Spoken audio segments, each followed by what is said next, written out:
This is our SHE-E-O series. Now, most women love makeup. It can make you feel good no matter what mood you're in. Well, in today's SHE-E-O, we're highlighting a pretty dynamic and creative woman, Wende Zomnir. She's the driving force behind mega makeup company Urban Decay. So how did she turn a nail polish idea into a multi-million-dollar company in Newport Beach? Take a look.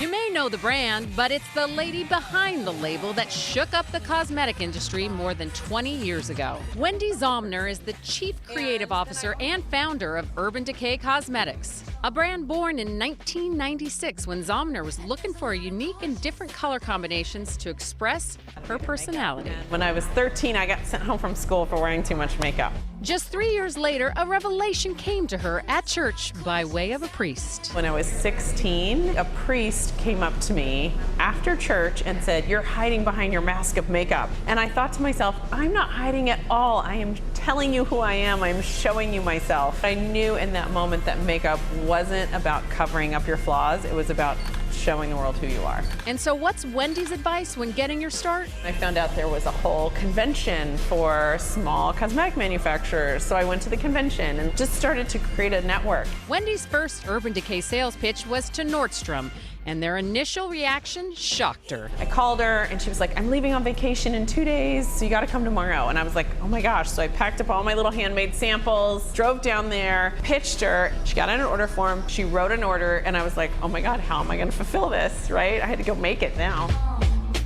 Wende gave us a tour of her Newport Beach headquarters, which is layered in their signature color, purple. So here's my office. Come on in. Your family is everywhere. Family is everywhere. They're number one. Tell me about this beautiful space. How many employees do you have? We have about 200 employees, and that's just here. We also have employees in the field, around the country. We're in 58 countries. Does that stress you out? Some days it stresses me out because when it's smaller, you can make really clear decisions about what's right for the brand, what's right for your customer, and as you get bigger and bigger, you have a broader audience, and it's harder to make a decision about things when you're trying to appeal to a bigger audience. And she grew the brand's footprint, opening its first flagship at Fashion Island in 2014. We are in your gorgeous store in Newport Beach, right. Your home base. Yes. Now, when you look around here, what are you most proud of, Wende? We started something that now empowers and employs so many people and a lot of women to have great lives, make good money, be fulfilled in creative jobs that are really inspiring.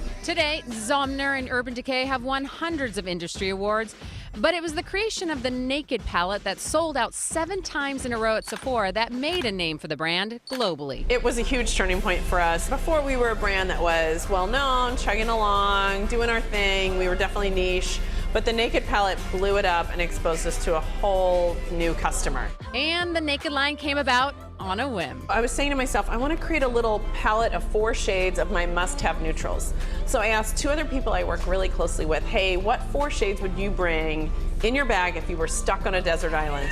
It was 12 shades total. We laid it out, and it was actually really good.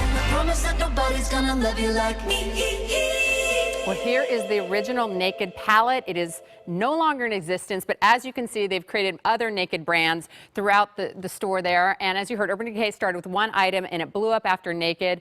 And you can see here, Urban Decay is literally all over the world. It is in department stores. It is in Sephora. It is everywhere. So Wende Zomnir, an inspiration to us all, and it all started in church. And she has no intention of stopping. Pretty dynamic force. And guess what? She decided to keep it in Newport because that's where she lives, that's where her family is. It's an amazing story. So congratulations, Wende. And thanks for making us feel beautiful.